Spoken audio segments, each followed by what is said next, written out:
అందరికీ నమస్కారం. అద్దంకి రాజకీయంలో కూడా ఒక ప్రత్యేకమైనటువంటి ఉమ్మడి ప్రకాశం జిల్లాలో అద్దంకి కాన్స్టిట్యున్సీకి ఒక ప్రత్యేకమైనటువంటి గుర్తింపు ఉంది. ఇక్కడ దాదాపుగా గొట్టిపాటి రవికుమార్కు ఎదురు నిలబడే నాయకుడే లేకుండా పోయారు. ఆయన ఇప్పుడు చంద్రబాబు గారి క్యాబినెట్లో కూడా మంత్రిగా కూడా విధులు నిర్వహిస్తూ ఉన్నారు. అయితే 2024లో కూడా అక్కడ రెడ్డి సామాజిక వర్గానికి గనక టికెట్ గనక కేటాయిస్తే కొంత ప్లస్ అవుతుందని చెప్పి కూడా జగన్మోహన్ రెడ్డి ఒక అనాలోచిత నిర్ణయం, అదేవిధంగా వైవి సుబ్బారెడ్డి బిజినెస్ పార్ట్నర్ అయినటువంటి హనుమిరెడ్డిని కూడా అక్కడికి తీసుకొచ్చి అక్కడ పెదకూరుపాడు నియోజకవర్గం గుంటూరు జిల్లాలో ఆయన్ని హనుమిరెడ్డిని అద్దంకి కాన్స్టిట్యున్సీ ఒక ఎన్నికలు 4-5 నెలల ముందు కూడా అక్కడ తీసుకొచ్చి ఒక సాహసోపేతమైనటువంటి నిర్ణయం చేశారు.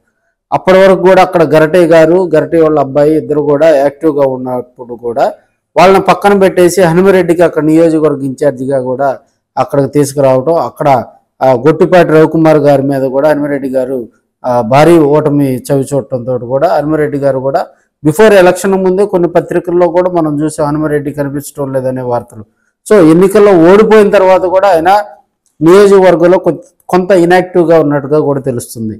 అయితే హనుమిరెడ్డి కొన్ని మీటింగులకు హాజరవుతున్నాడు, కొన్ని మీటింగులకు హాజరవట్లేదు.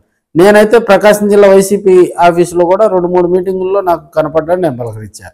అదేవిధంగా మొన్న ఒక వారం రోజుల క్రితం ఉమ్మడి ప్రకాశం జిల్లా నేతలతోటి కూడా మనకి జగన్మోహన్ రెడ్డి గారు, మాజీ సీఎం జగన్మోహన్ రెడ్డి గారు ప్రకాశం జిల్లాలో వైసీపీ పార్టీ పరిస్థితి లేని, దాని స్థితిగతి లేని, ఏ నియోజకవర్గంలో ఎలాంటి ఇబ్బందులు ఉన్నాయి, వాటికి పరిష్కార మార్గాలు, అక్రమ కేసులు కనుక పెడితే వాటి గురించి చర్చా వేదిక పెట్టినప్పుడు ఆ నియోజకవర్గ నాయకులతో కూడా ఇంటరాక్ట్ అయ్యి మాట్లాడే సందర్భంలో కూడా హనుమిరెడ్డి అక్కడ హాజరు కాకపోవటం కూడా కొంత అద్దంకి నియోజకవర్గం డైనమాలో పడిందని కూడా తెలుసుకోవచ్చు.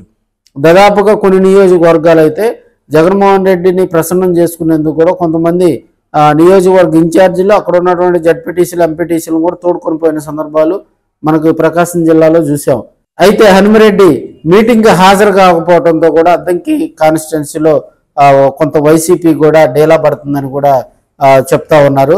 అయితే మనకున్న సమాచారం మేరకు హనుమిరెడ్డి గనక ఇంకా ఇదే విధంగా పార్టీ గనక దూరంగా కనుకుంటే రాబోయే రోజుల్లో అద్దంకి వైసీపీకి మనుగడ అనేది కొంత ఇబ్బందికర పరిస్థితి ఉంటుంది. సో ఇప్పుడున్న పరిస్థితుల్లో కూడా పెద్ద ఆయన కర్ణం బలరామకృష్ణమూర్తి గారి సేవలను కూడా వైసీపీ వినియోగించుకునేందుకు సిద్ధపడుతుందని కూడా తెలుస్తూ ఉంది.